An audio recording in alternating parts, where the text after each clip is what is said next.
ہے رات ایک مرد خوش اوقات کی رات، گریہ شوق کی تسبیح و مناجات کی رات۔ آج کی یہ رات آپ کے لیے باعث نجات ہے۔ آج آپ جو جاگے ہو، کل قیامت میں یہی آپ کے لیے نجات کا باعث، نجات کا سبب بن جائے گا۔ دنیا سو رہی ہے اور آپ اللہ اللہ کر رہے ہو، دنیا بستر پر سو رہی ہے اور آپ لا الہ الا اللہ کی صدا بلند کر رہے ہو، دنیا سو رہی ہے اور آپ یا محبوب سبحانی پکار رہے ہو، دنیا سو رہی ہے آپ عبد القادر جیلانی کو یاد کر رہے ہو، دنیا سو رہی ہے آپ وظیفہ پڑھ رہے ہو، شیئا للہ شیئا للہ شیئا للہ، اللہ کے لیے کچھ عطا کیجیے۔ اے محبوب سبحانی، اے محبوب، تم ایسے ویسے کے محبوب نہیں بلکہ اللہ سبحان کے محبوب ہو۔ اللہ رب العزت سبحانہ تعالیٰ کے تم محبوب ہو، تم محبوب سبحانی ہو، اور جب تم محبوب سبحانی ہو تو ہم، میرے لیے کافی ہے کہ ہم تمہارا وظیفہ پڑھیں،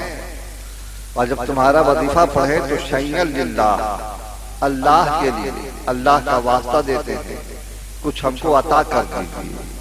اللہ کا واسطہ دیتے ہیں کچھ نواز دیجیے، اللہ کا واسطہ دیتے ہیں کچھ کرم کر دیجیے، ہماری خالی دامن بھر دیجیے، ہماری خالی جھولیاں میں ڈال دیجیے، ہماری بگڑی بنا دیجیے، ہماری مرادیں پوری فرما دیجیے۔ حضور غوث پاک فرماتے ہیں جو کوئی مجھ کو سچے اور عقیدے کے ساتھ پکارے گا یا غوث الاعظم دستگیر، اسی لیے ان کو کہا گیا دستگیر ہاتھ پکڑیے، تو آپ نے فرمایا میں غیب سے پہنچوں گا اور اس کی دستگیری کروں گا اور اس کی مدد کروں گا اور اس کا بیڑا پار کر دوں گا۔ یہی وجہ ہے کسی کو نہیں کہا گیا یا خواجہ دستگیر یا غوث الاعظم دستگیر، یا آپ کا فرمان۔ اور آپ کی مجلسیں ایسا ہوا کرتی تھی کہ جب آپ تقریر فرماتے اور آپ کا جب ذکر ہوتا تھا تو آپ کی محفلوں سے نہ جانے کتنوں کی روحیں پرواز کر جاتی تھی۔ حضور غوث پاک جب واعظ و نصیحت فرمایا کرتے تھے تو نہ جانے کتنے چاہنے والوں کی روحیں اس کے جسم سے جدا ہو جاتی تھی، روحیں جسم سے پرواز کر جاتی تھی اور ان کے مجموع سے لاشتی کے لاش نکلتے تھے۔ آپ کی تقریر اور آپ کی واعظ و نصیحت میں وہ خوبیاں،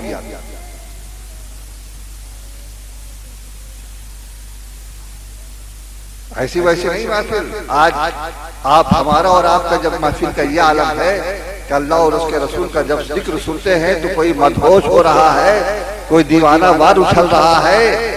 کوئی پاگل بنا ہوا ہے، کوئی کپڑے پھاڑ رہا ہے، کوئی اچھل کود کر رہا ہے۔ لیکن غوث پاک کی جب مجلس ہوتی اور غوث پاک جب پند و نصیحت کی بات چھڑا کرتے تھے، جب گلہائے اقدس سے، ان کی گلہائے اقدس سے علم و حکمت کی نصیحت نکلا کرتی تھی، علم و حکمت کے موتی چھڑا کرتے تھے،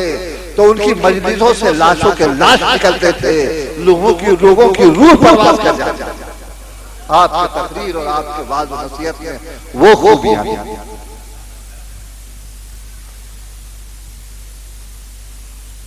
کم سے کم ہم اسی غوث کے تو ماننے والے تو ہیں نا بھائی، نسبت تو ہے، غلام قادری تو ہیں، غلام قادری تو ہیں، یہی کیا نسبت کم ہے؟ حضوری میں یہی عرض تمنا لے کر آیا، ہمیشہ کے لیے سرکار اذن حاضری دے دے۔ پتہ نہیں کب انسان کی پکار، پتہ نہیں کب انسان کی نکلی ہوئی دل کی آواز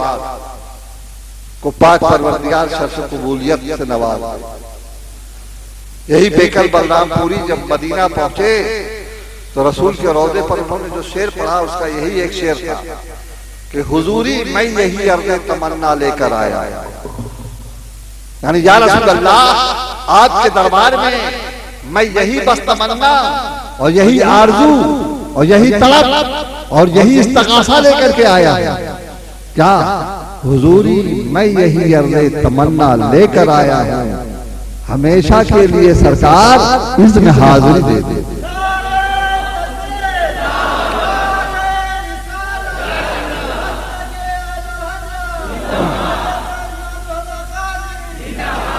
یا رسول اللہ آپ کی دربار گوہربار میں یہ ناچیز یہی تمنا لے کر کے آیا ہے اور یہی عرضی پیش کر رہا ہے، یہی استغاثہ پیش کر رہا ہے، یا رسول اللہ ہمیشہ کے لیے سرکار اذن حاضری دے دو، یا رسول اللہ ہمیشہ کے لیے حاضر ہونے کی اجازت دے دو، ہر سال حاضر ہونے کے ویزا عطا کر دو، ہمیشہ حاضر دینے کی پاسپورٹ عطا کر دو، ہمیشہ حاضر ہونے کی ٹکٹ عطا کر دو۔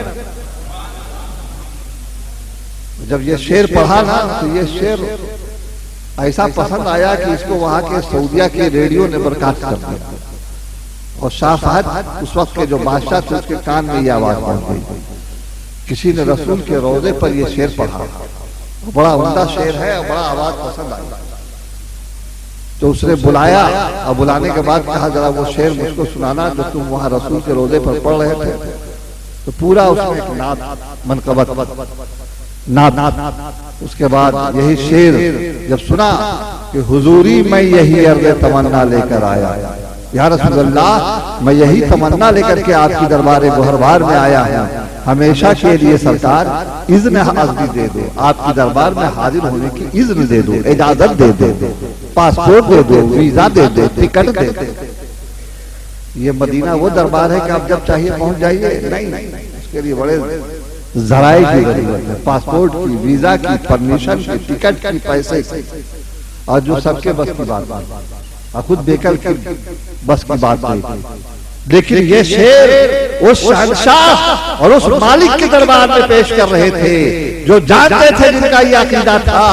کہ پورے یہ ہندوستان ہی کے نہیں بلکہ پوری کائنات کے مالک ہیں، یہاں کے بھی مالک ہیں، وہاں کے بھی مالک ہیں، اور جس کسی کو بھی جو نعمتیں مل رہی ہیں سب آپ ہی کی عطا سے مل رہی ہے، آپ ہی کے در سے مل رہی ہے۔ اللہ کے رسول فرماتے ہیں واللہ یوتی انا قاسم ولا یجب اللہ یوتی، اللہ دیتا ہے میں بانٹتا ہوں۔ ارے جس کو بھی ٹکٹ ملتی ہے، جس کو بھی پرمیشن ملتا ہے، یہ دینے والے رسول اللہ۔